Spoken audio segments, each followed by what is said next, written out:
All right, everybody, it's that time again.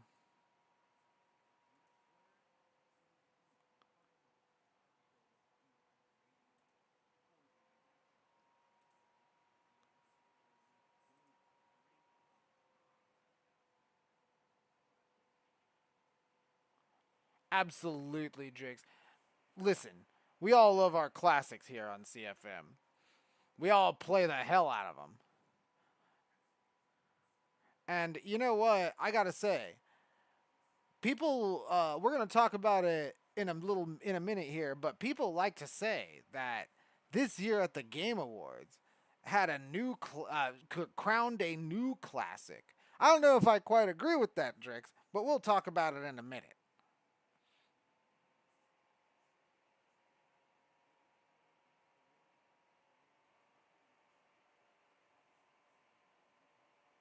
Yes.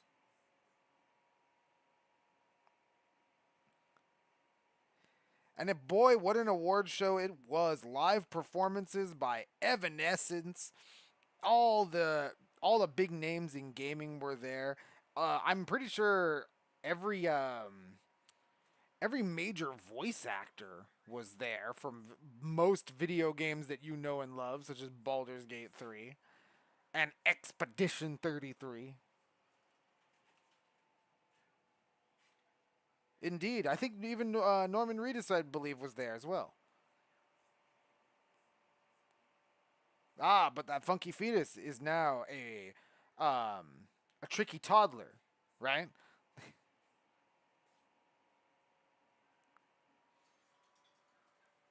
On the beach. I'm so surprised that you haven't. Like that's what the we're talking before the show. Me, Drix and I have been playing Expedition 33. You might have seen it a few shows ago. Unfortunately, I don't have my Expedition 33 footage loaded onto this PC, so you're gonna have to listen to some Monster or watch some Monster Hunter. But yeah, hey, and that's one of those things, right? Monster Hunter. This monster. I feel like one of the interesting parts about the Game Awards, we'll just jump into it. One of the most interesting parts about the Game Awards is that you had games like this one that were like, critically panned when they came out. And then now, like today, they have a really active player base and there's a lot of people playing. You know what I mean?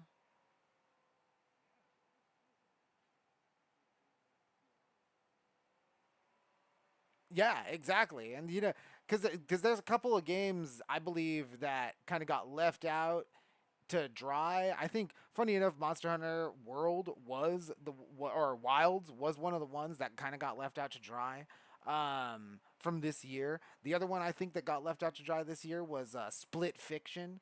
Now I haven't played it myself, but I hear everybody else who I have know four people who played it, and they say it's incredible.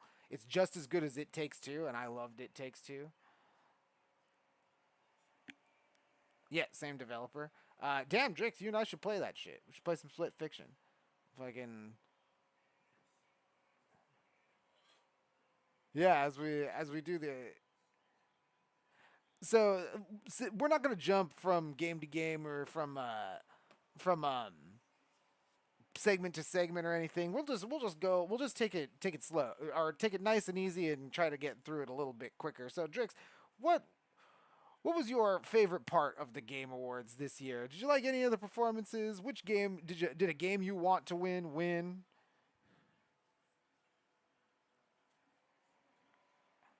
Yeah, right.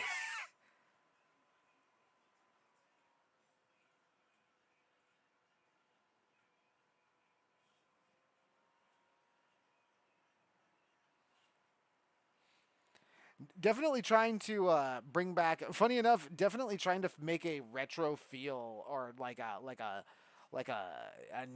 new golden era vibe. You know what I mean? Trying to really connect with all the millennials. Like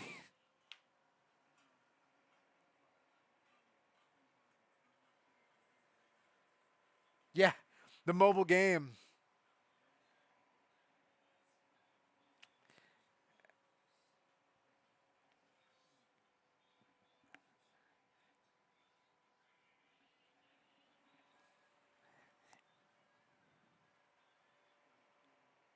Yeah,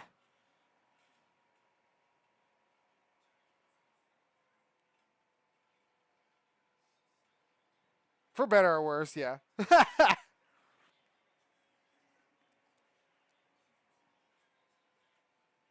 How could it not be?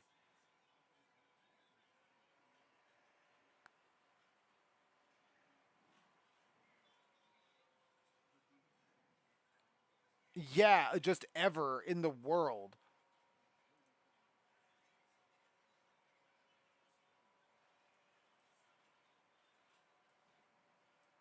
And Drix, it's just it's really interesting when you see like games like No Man's Sky win over and over and over again. But I think it was really interesting, moreover, to see and listen. You have been playing the game. I've been playing the game. I think we could both say that Expedition 33 is far from a bad game.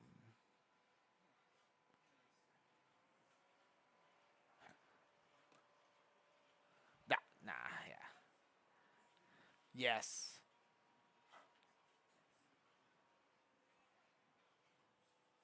Yeah. You absolutely, if you're an RPG fan, you absolutely, you've never played an RPG quite like this. And again, I'll put it like, I'll preface it for better or worse, right?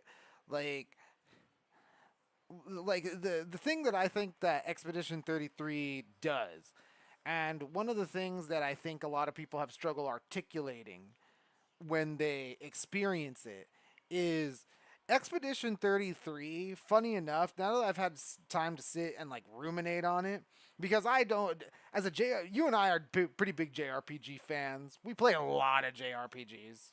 We talk about it a lot on this channel.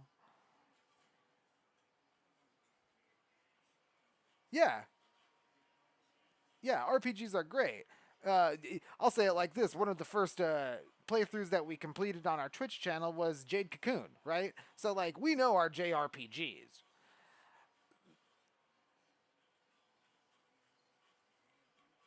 Yep.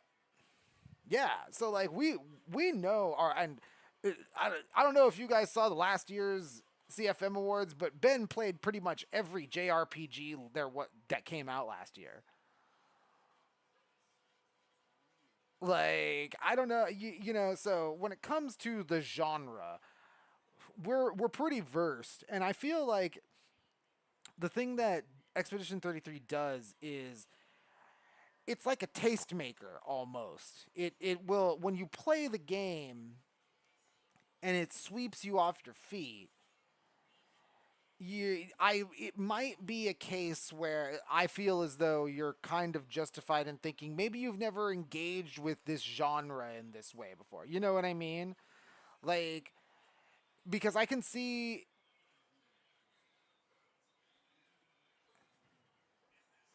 Yeah, exactly. It's definitely baguette flavored. Absolutely. It is absolutely. I like to call this game baguette flavored Paper Mario. Because yeah, because like you have action. Because not only because if you played the game that I really tried to I one of the things that a lot of people say Expedition 33 is great about is the parrying, right? Oh my god, parrying in the JRPG. It's amazing. It's like genre bending, whatever. You and I both know that that's not the case. Parrying has been around since in the JRPG genre since the 90s, roughly, and yeah, exactly. Because you could do a defensive maneuver in Mario RPG, and like sometimes if you like with the Bob Omb guys, if you didn't block that shit, they'd one shot you. So there's a lot. The game takes away a lot. It borrows a lot from games like Shadow Hearts. It borrows a lot from games like Paper Mario: The Thousand Year Door, and it borrows a lot. Yeah, and it borrows a lot from like you said, Persona. I actually think the game only really borrows aesthetically from Persona.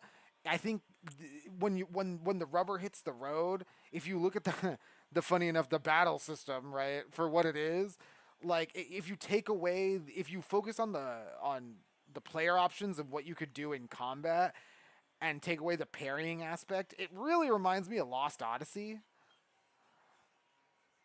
Like, yeah, like it remind well because it's one of those things where you're taking an aesthetic that isn't really touched on and you're inserting it into this genre almost almost at face value. And I will say this: last week I was saying the French script was a little weird. It felt a little strange to listen to. Not really so now that I've gotten about 30 hours deep into the game. Definitely, it's definitely French. I'll tell you that. Um, you will definitely have those moments, and especially if you do even speak French just a little bit, you'll read the subtitles and you'll hear what they're saying, and you'll have that like anime weeaboo moment where you're like, that's like not really it, but yeah, pretty much like yeah. But it is what it is. It is, comme ci, comme ça, it's one of those things where you think about it. Yeah, you think about it you don't think about it too much and it doesn't bother you. But the thing that does bother me is holy shit, Drix, the gameplay is so boring.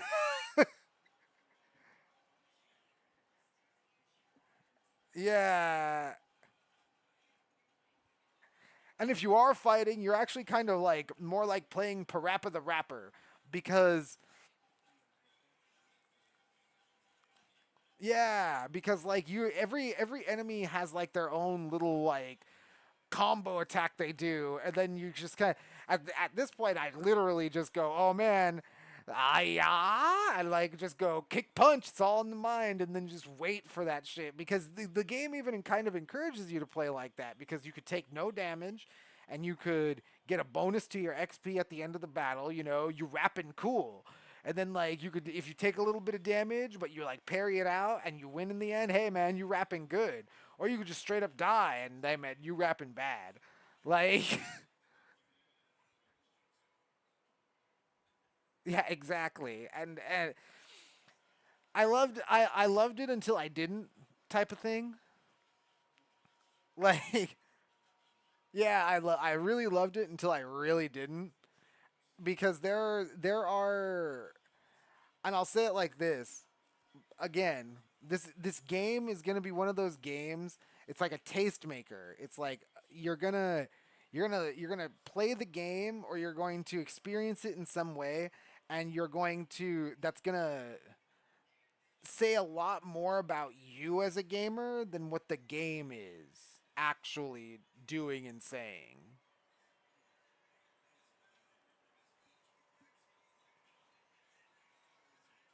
Yeah. Yeah, because it's gonna be one of this game. I wouldn't tell somebody after playing Expedition 33 to go and play even the latest Final Fantasy game or even like Unicorn Overlord. I wouldn't. Maybe I think Metaphor might be a little too funny enough, like hard and like hard. Like the battle system is not easy. Like that's the thing with Expedition 33. It's either you parry or you can't. There's no difficulty settings. Like you either parry it or you don't. And if you don't parry it, then you probably are just fucking fighting this boss for 6 hours because you're losing out on like these funny little things, these funny little counters that do 9,999 damage. But that number is the cap for one character's damage, and that actually becomes a problem as you get later. I'll save the details for the actual verdict in our game of the year awards, but Expedition 33 is kind of like a mirror. You're going to play the game and your like gamer profile is going to really show itself. Like you're gonna either like really just be swept off your feet in this game, and if that's the case, then you know what? I honestly think the next game you should play is like Bayonetta. Like or If you like dodging or anything like that, or maybe even Paper Mario: The Thousand Year Door. Like, yeah, check if you're hot off the heels of Expedition 33, check that out. But don't go checking out East 7 Vikings. Like that might not be for you. I don't even think Final Fantasy Tactics: The Ivalice Chronicles would be for you. Yeah, I don't think that would be for you. I think there's a lot of strategy that you need to think about that is in a game like yeah, well, in a game like Final Fantasy, you need to plan for like the next battle way ahead of time. And in Expedition 33, it doesn't matter what kind of strategy you have. Like, there's a lot in the game, and there's a lot that you could like customize in the game to like strategize out and stuff like that. But at the end of the day, it kind of doesn't fucking matter because your Final Fantasy X esque Pictos system falls short of the almighty parry.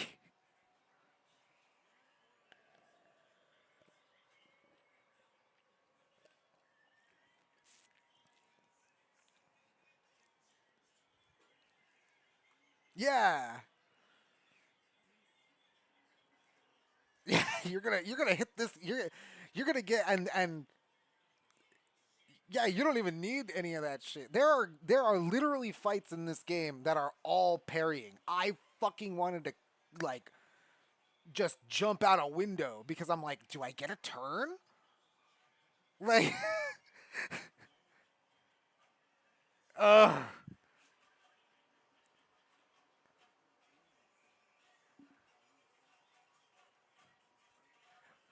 Or is this a dance? Like, are we dancing? It is what it is, man. But like, that's the Game Awards might as well have been called the Expedition 33 Awards. To be fair, everything got taken home by Expedition 33. Everything that it was nominated for, it won. Even though I don't, you could say what you want, say this didn't deserve it. I'm sure Drix and I would agree with you that a game like Kingdom Come Deliverance 2 is probably a little bit more of a unique and interesting engagement or an engaging title as a video game. But that's for you to decide.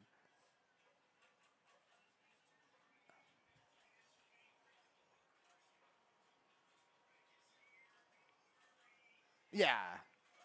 Yeah, I remember that because you said you really ended up playing a role, like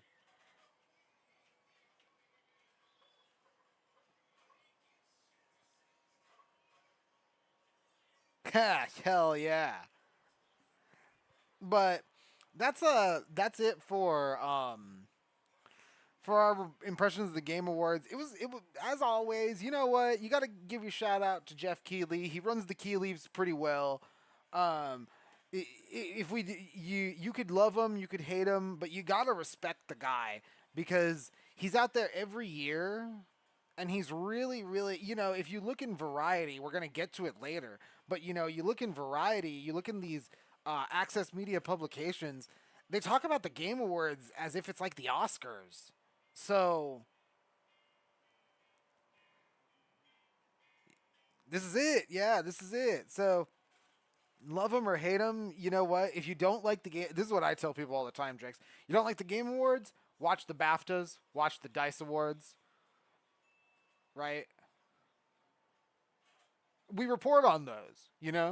Like we report, we'll be talking about the BAFTAs. We'll be talking about the fucking New York Game Awards. We'll be talking about all these. We'll be talking about the Dice Awards because if you're into the games, that's what you're really looking at. But like if you're into, oh, that's what we'll say. Was there Drix? What was the trailer that you saw that was the most exciting one for you? Oh well, you gotta. Well, no, you gotta say the fucking Resident Evil, right? Because Leon's back. He's listen. gonna change the industry. It's gonna change. I actually, well, I'll say it like that too. Yeah, GTA 6 could be the most hype. I actually am the most hype for Resident Evil. This new Resident Evil looks sick as fuck. Like, yeah, that was great. We reported on that.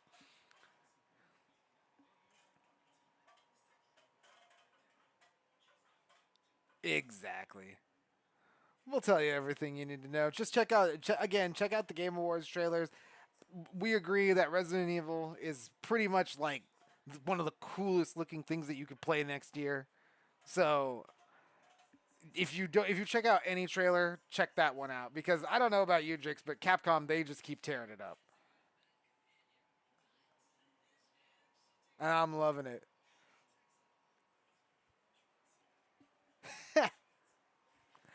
But the thing that we will expand on right now is, and again, we don't have a lot of, I don't have any like trailer footage for it or anything like that, and my Baldur's Gate 3 footage is on the other computer, but we'll jam out to Wildgate and we'll talk about this whole thing with Larian Studios of Baldur's Gate 3 fame and their boss, Mr. Sven Venke, coming out and saying, "Hey, we're using AI in our concept art."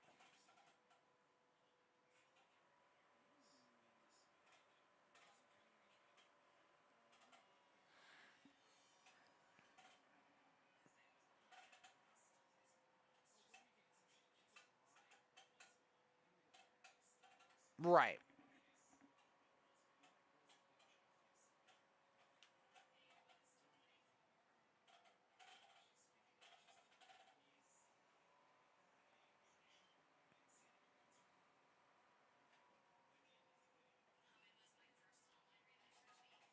Right, yeah. And unfortunately, he was saying previously because we have IGN caught up with him and they got his an official statement from Mr. Sven Venke, but he was saying that AI is he's using it for concept art and storyboards. And he was telling all of this to Jason Schreier of Bloomberg. And funny enough, Drix, Jason Schreier, he threw up his unedited Bloomberg interview with Mr. Sven Venke right before our broadcast.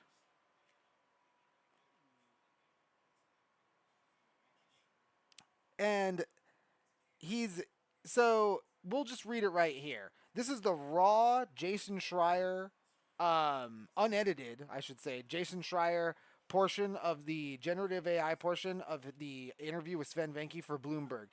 Schreier, quote, "Speaking of efficiency, you've spoken a little bit about generative AI, and I know that's been a point of discussion on the team.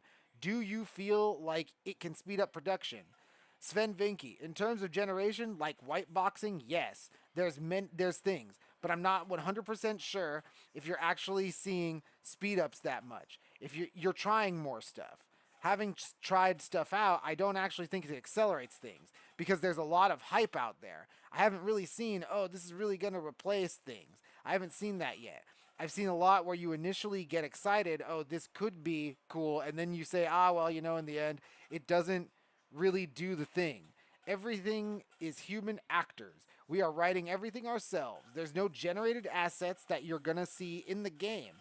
We are trying to use generated assets to accelerate white boxing. But I mean, to be fair, we're talking about basic things to help the level designers. What about concept art? Jason Schreier. So that's being used by concept artists.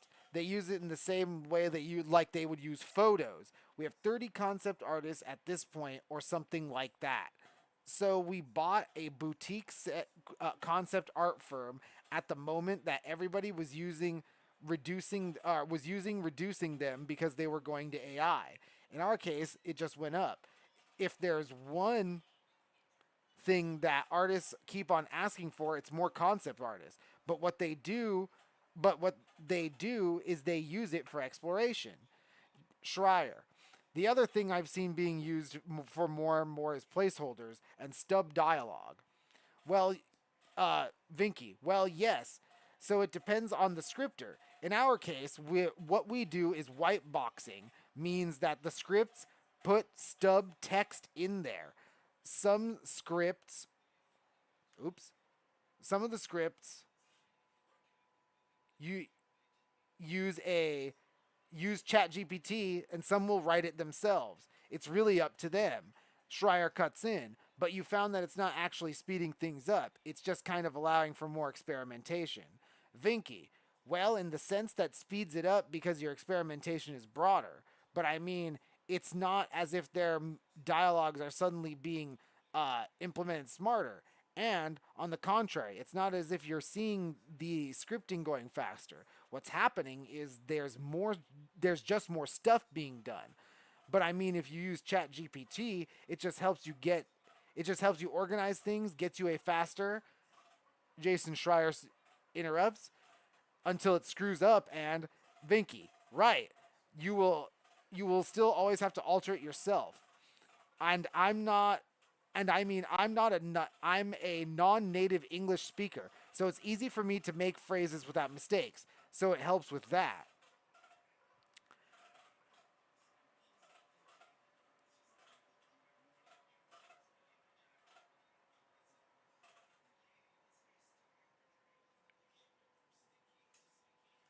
So it goes on, Schreier. So you use it to write company emails.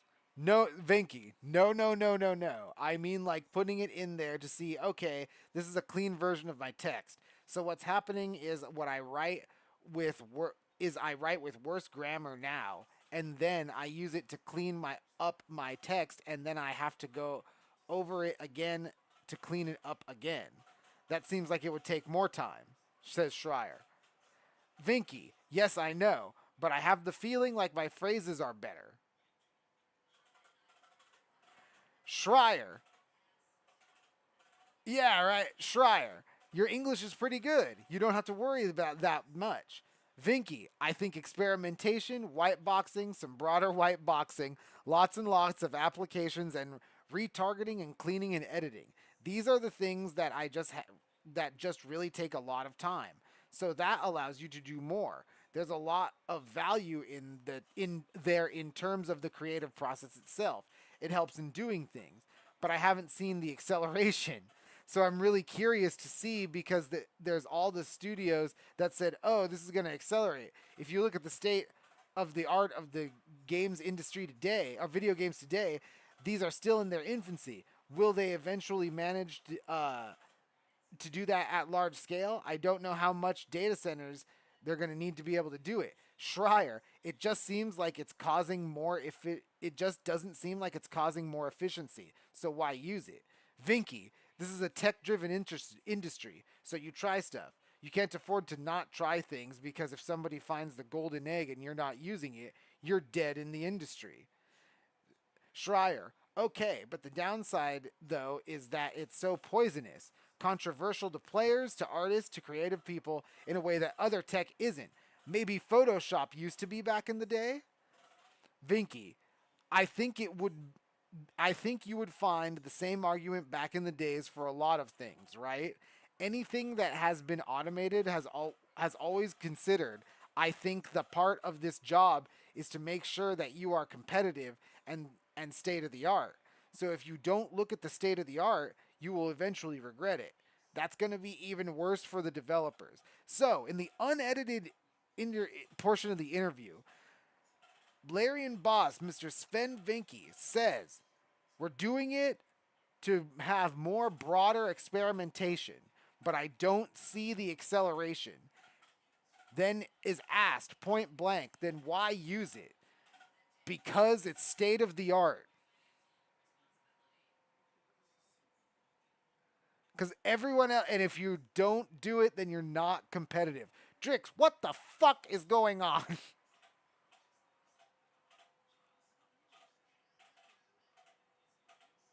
Yeah.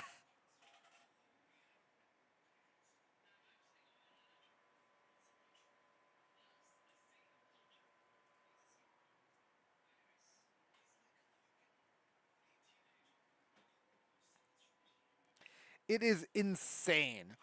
Man, that right there is kind of just a bit crazy because like again, like you said, the easiest way to explain it is, hey, why are you doing it? Hey, we're doing it because everyone else is doing it.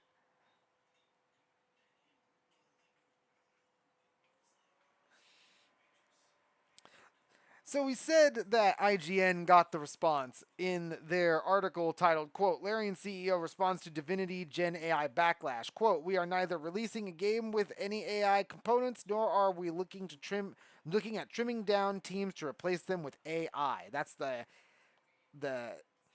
title of the article, and the response from Sven Vinke is as such. Quote,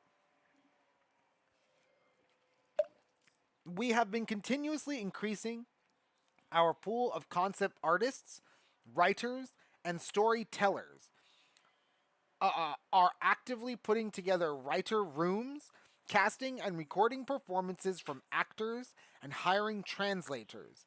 Since concept art is being called out explicitly, we have 23 concept artists and have job openings for more. These artists are creating concept art day in and day out for ideation and production use.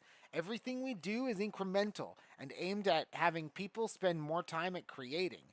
Any ML tool used well is additive to a creative team or individual's workflow, not a replacement for their skill or craft. We are researching and understanding the cutting edge of ML as a tool set for creatives to use and see how it can make their day to day lives easier, which lets us make better games. We are neither releasing a game with any AI components, nor are we looking at trimming down teams to replace them with AI. While I understand it's a subject that invokes a lot of emotion, it's something we are constantly discussing internally through the lens of making everyone's working day better, not worse.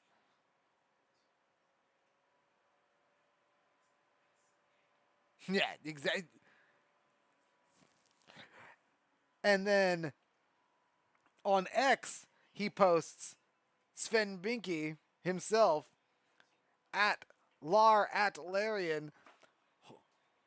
The tweet is, quote, holy fuck, guys, we're not, quote, pushing hard for replacing concept artists with AI. We have a team of 72 artists, of which 23 are concept artists, and we are hiring more. The art they create is original, and I'm very proud of what they do.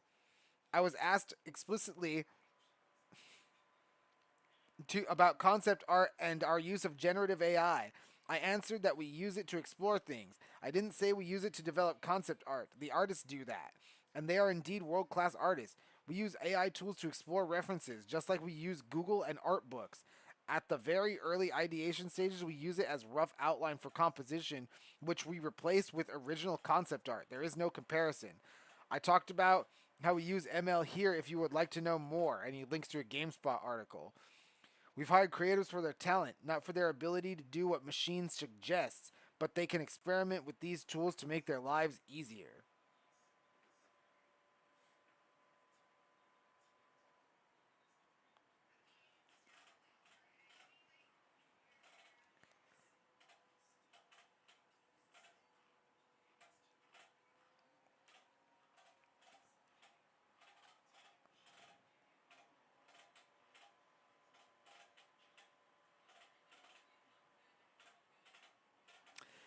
Yeah, after a little bit of backlash here, and you know what?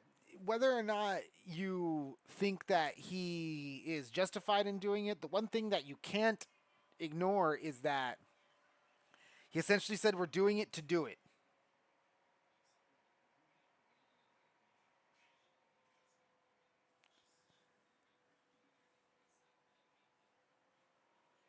Yeah, and that is the part that rubs me the wrong way. Whether or not it rubs you the wrong way, you can decide for yourself. Yeah, seriously. Would you too? Yeah. State of the art, jumping off a bridge. But you know what, Drix? We're gonna jump off a bridge to this awesome track here. What do we got playing?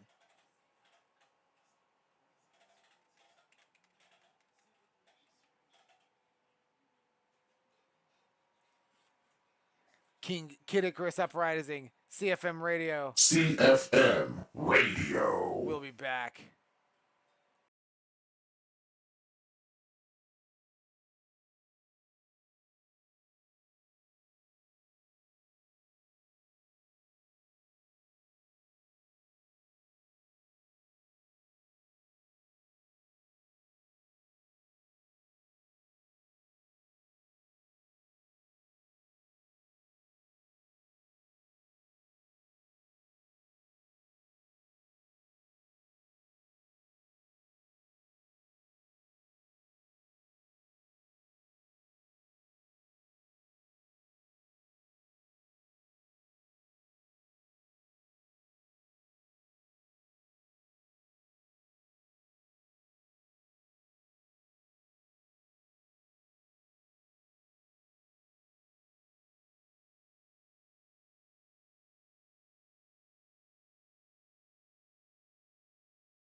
CFM Radio.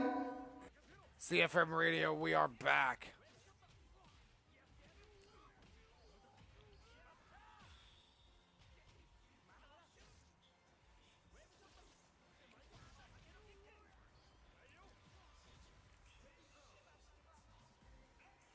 Dreams here on CFM Radio. Remember, if you like what we do, like it, subscribe it. We'll be back. This is the last show of this year, but we'll be back next year on January 14th.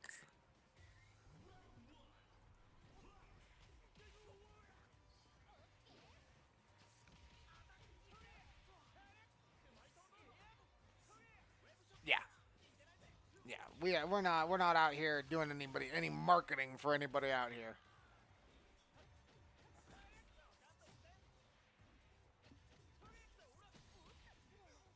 Yeah, exactly. Hey, we all got to enjoy these games, right?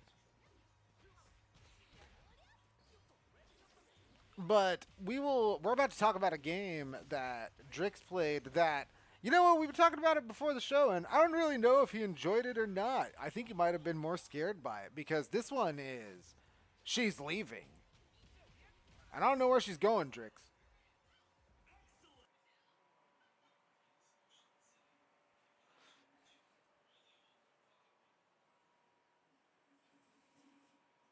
Nice. Love those.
Ah,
yes.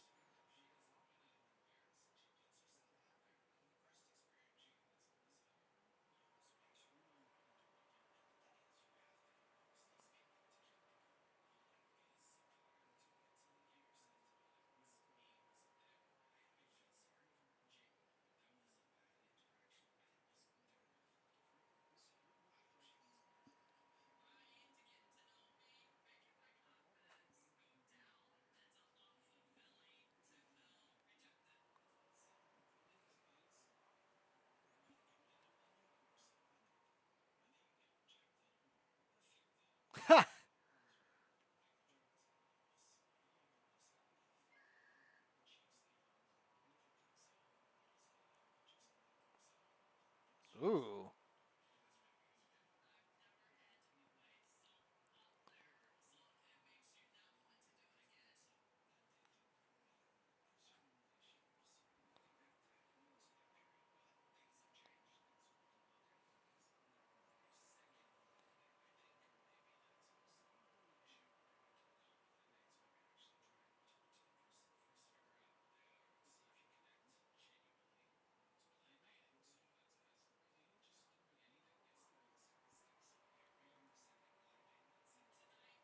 Nice.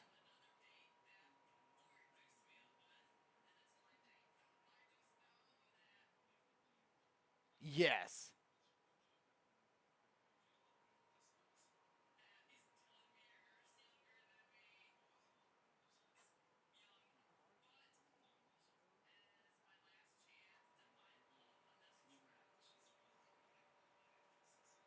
Wow, yeah. That sounds awesome because it looks like it. I can feel the tension in this B-roll. You might say that, hey, it doesn't translate well, but man, that is really cool, and all the lighting effects. And you're right, the atmosphere is creepy. These mannequins and these animal heads everywhere. Oh my god.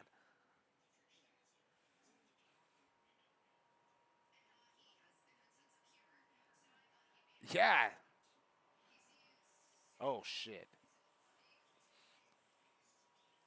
Oh man. So you can't fight back? Oh fuck all that.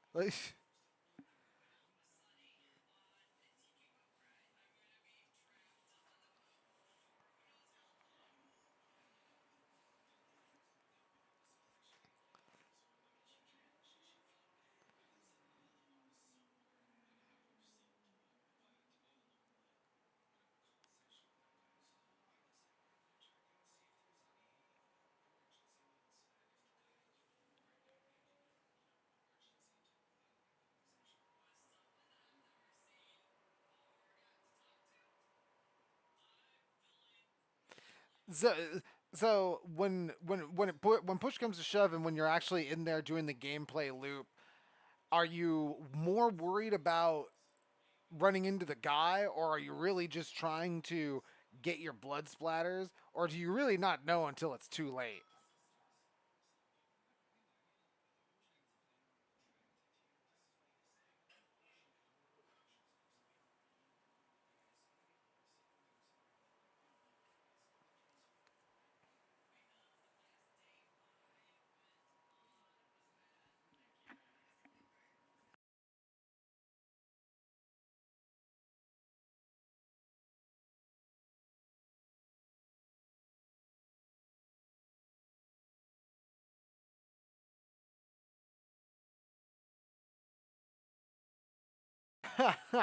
True.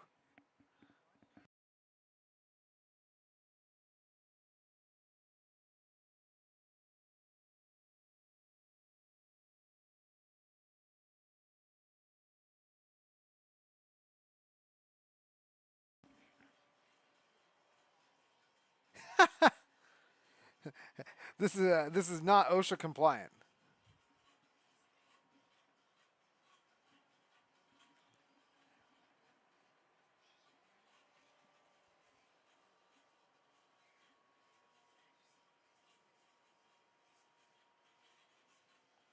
Sure.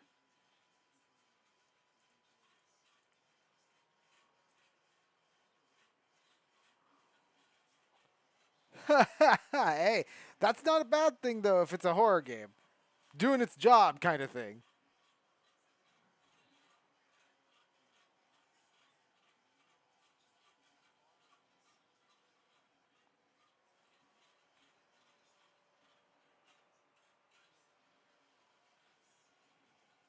Yeah.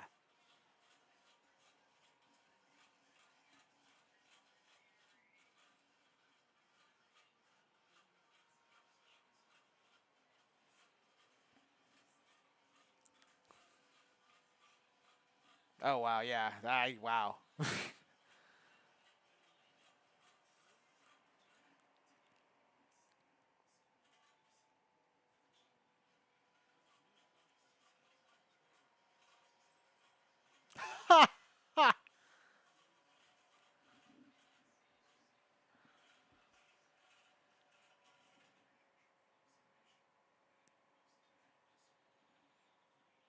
Okay, yeah, definitely horror Pac-Man. So, so yeah, nails the tension. The haptics are good. Here's the thing, though, Drix. Did this need to be this kind of game, or do you think that like this package and this story could have been told in maybe either like a Resident Evil style game, like you're saying, maybe make him more like Mr. X or the Nemesis, or maybe even like a point and click adventure game?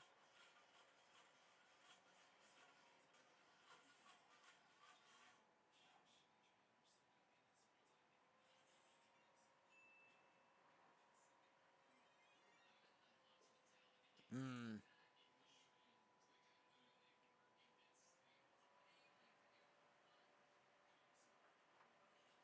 Hmm. Interesting.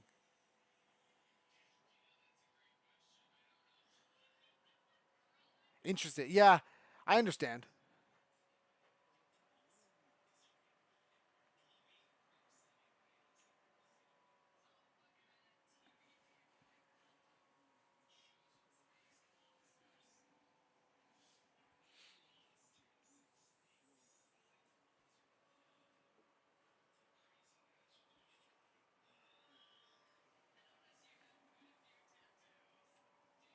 Yeah.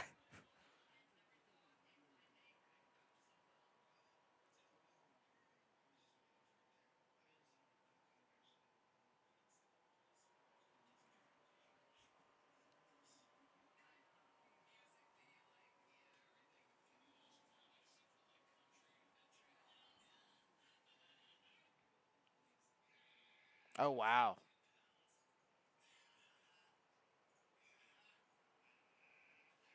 Oh wow. Okay. Well, there you go. Maybe a little bit better on the PS5. What would you give this one? Out of give it your CFM radio final score.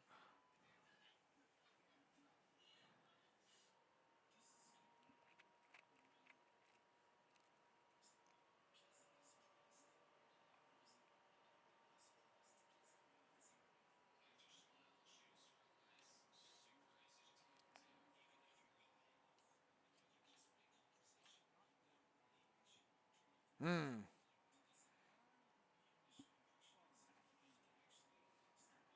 3 out of 5. You heard it here on CFM radio for She's Leaving, the PS5 version. The haptic feedback really helps.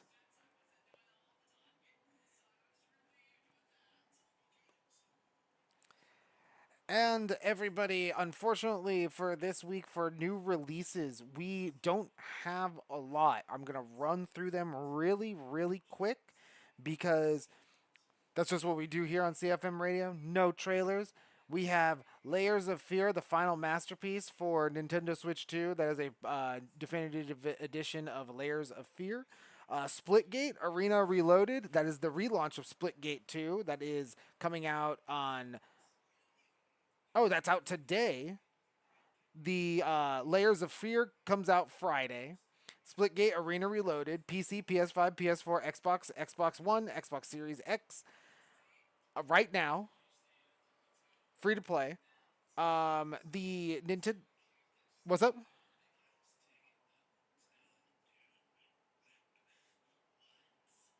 Right, Portal Strike was awesome. Uh, Rogue Prince of Persia, the Nintendo Switch and Switch 2 versions come were released yesterday, and the Divinity Original Sin 2 Definitive Edition for PS5, Xbox Series X, and Nintendo Switch 2 was also released. And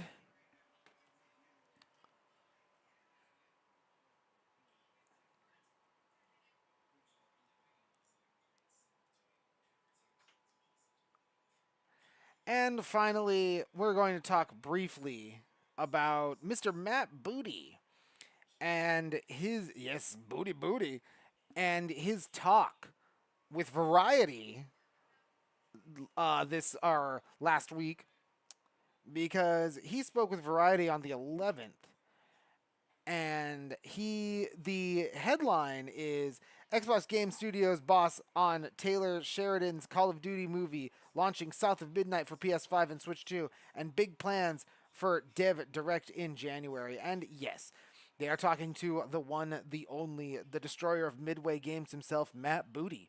And he is talking a lot of interesting points in this article.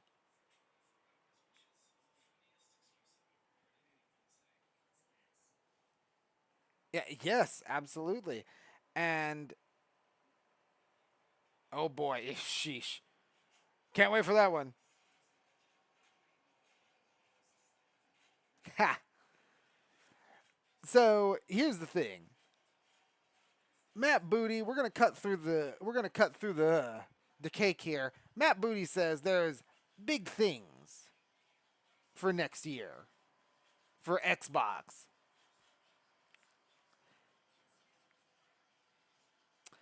Here's a good quote for you. Quote, "For us, it's really going to be a great year. It's going to be the 25th anniversary of Xbox," Booty said. "We're coming up on franchises of ours that have got these decade level anniversaries. It's the 40th anniversary of Bethesda. Blizzard's 35. Diablo shipped 30 years ago. We've announced things like Halo Campaign Evolved Collection that we've got coming, and we've got a lot of other things that we'll talk about soon that ship next year. So it's going to be a real banner year for the brand and a banner year for some of our biggest franchises to show up across the industry. Drix, wasting no time. We bought these fucking studios, and their history is our history."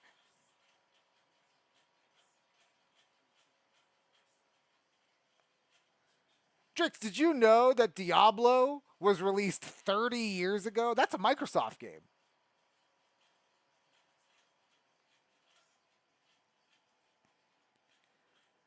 Sheesh. Sheesh. Hey, you know who loves news like this? Courtney Love. Um so here's another interesting data point, and I'll back it up with some numbers from Mr. Matt Piscatella because here's a quote. "Looking back on 2025, the year is wrapping up with softer than usual launch for one of Microsoft's biggest IPs, Call of Duty, with the October release of Black Ops 7. Earlier this week, Xbox revealed plans to shift its COD strategy to avoid launching back-to-back installments of games in the same franchise, such as Black Ops 7 came just 1 year after Black Ops 6 without a break for an installment from a different line of Call of Duty games. Still, Black Ops 7 was the top game on Xbox's subscription Game Pass service in November and is the top franchise on Xbox Game Pass for total players and hours played all year. And according to Matt Piscatella of Circana, he said that Call of Duty, in spite of news of it being a weaker launch, was the strongest launch of November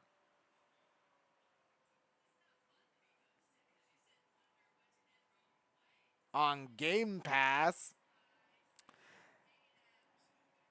Right, Matt Booty. Right now, quote, "Right now is one of the most played games on Xbox, and I'm really proud of what the team did in terms of future innovation, moving the franchise forward," Booty said of the Black Ops 7 performance thus far. "Shipping a major franchise like clockwork every year is a really difficult task, and I'm really proud of what the team did to move the franchise forward in that way.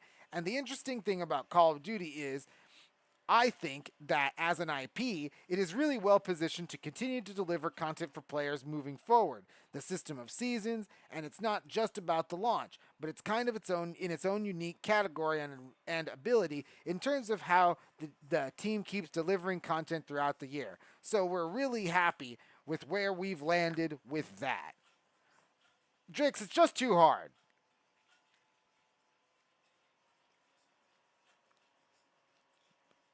Just way too hard.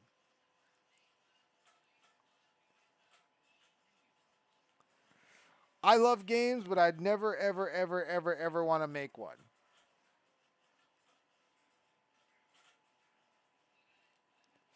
And listen, we could talk about their Call of Duty movie, and they talk about the Minecraft movie in here. But Drix, I think as we're winding the show down, the last show of the year.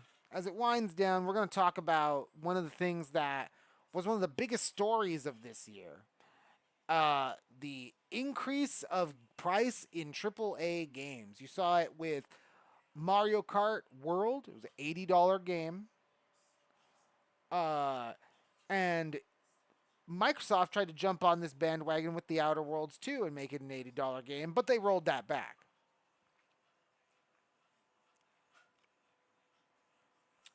Here's what Matt Booty has to say about it. Quote, games have become a foundational part of entertainment, Booty said.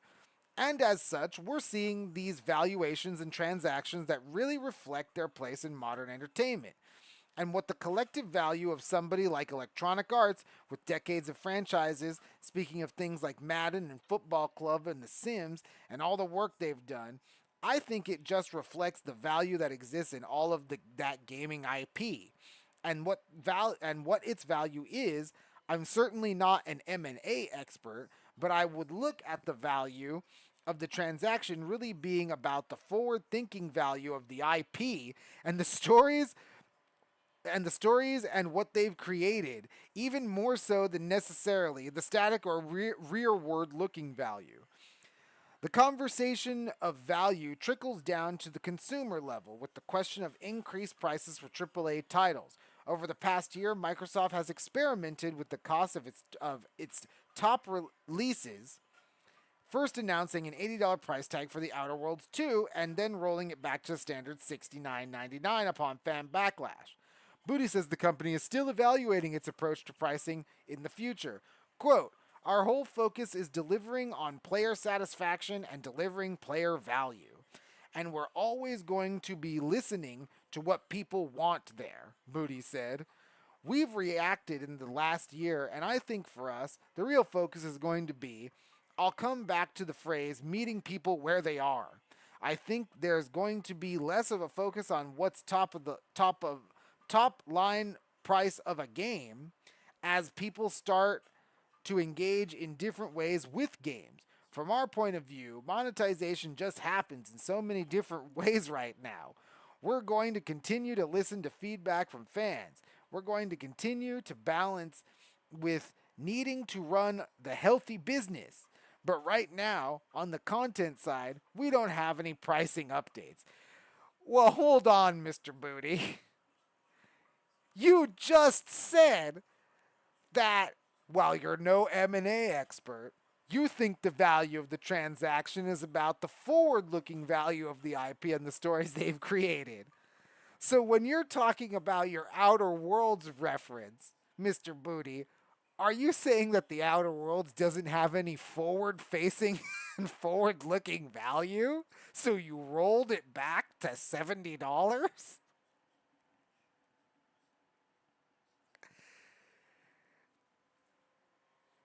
Yeah. Yeah, this is one of those things that as we end the year here at CFM Radio, we want you to remember interviews like this. We want you to remember not Phil Spencer and what he says growing the industry. He'll always be out there, everyone. Mr. Spencer will always be out there scowling at Astrobot as it wins game of the year, while saying in the same breath that we need to grow the industry as a whole, but not Sony's industry.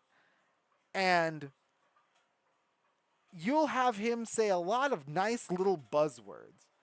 But I want everybody to look at Sarah Bond, her sudden interest in Tyson Chicken as a chairperson over there.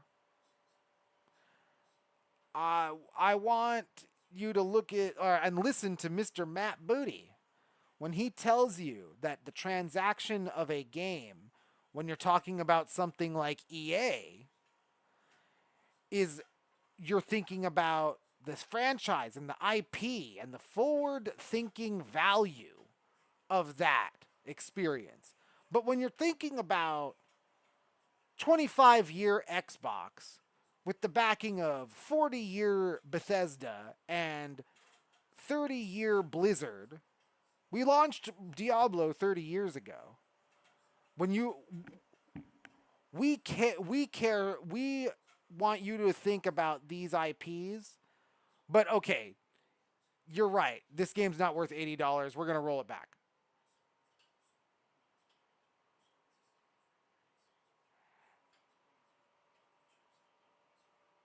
You'll pay it. Yeah, that's what Matt Booty means. You'll either pay for Game Pass or it's $80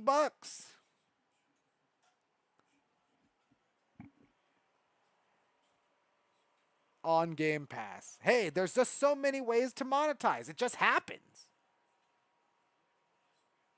It just happens, Drix. Money just falls out of the sky in the game industry.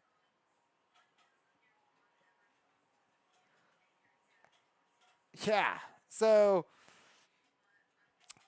that's what we want to leave you here with on CFM Radio. On CFM Radio this year, we've talked a lot about growing the industry. We talked a lot about the effects on of different industries on the industry, and we've talked about the shifting attitudes of those heads of industry. And we want to let you know that at the end of the year, Matt Booty says the value is in what you believe, not them. What you believe is the forward thinking value and the forward thinking I guess the staying power of the IP in the game that you want to play. So, I guess that's what? A tacit endorsement of Fortnite, of Roblox?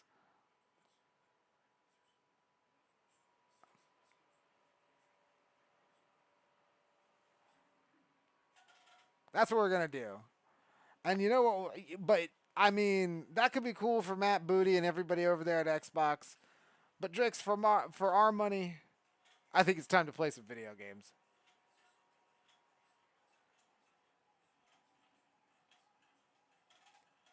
Thank you, everybody. It's been a great year. It's been a crazy year at CFM Radio. It's been we understand here, Drix and I understand that, hey, we talk a lot about video games, and we talk a lot about the price of games going up. We talk a lot about RAM, GPU, hardware shortages. It's a lot of dire docs here on CFM Radio. But it's not all doom and gloom. The games were great. We're going to have our. There's always something to play. It doesn't matter what kind of player you are, because the landscape of gaming, all you need to do is look. Just pick one at random. Pick one of our CFM radios from this year. There's always something worth talking about, and there's always a game worth playing. Every episode, there's always something for you to play. And there's always something for everybody. There's always something out there for everyone. That doesn't mean everything needs to be made for everyone, but that means there's something out there for you. Whether it's Digimon, whether it's Claire Obscure, whether it's Mario Kart, whether it's Sonic Racing, whether it's Borderlands, whether it's Doom the Dark Ages, or whether it's Dispatch. It doesn't matter, because what all that you need to remember is just play games.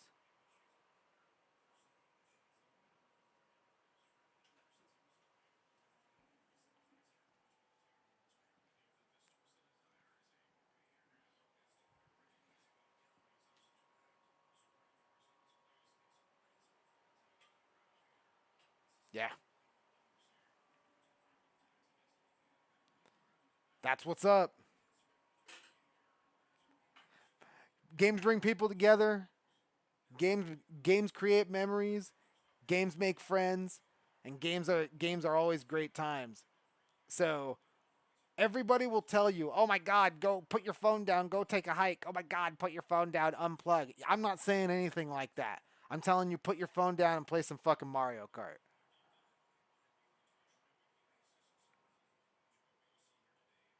or Dota 2 or Street Fighter 6.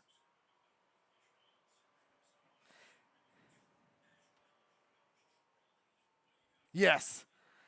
And with that, ha, And with that, everybody, we wish you a happy new year, a Merry Christmas, an incredible holiday to everybody around the world. Thank you so much for listening.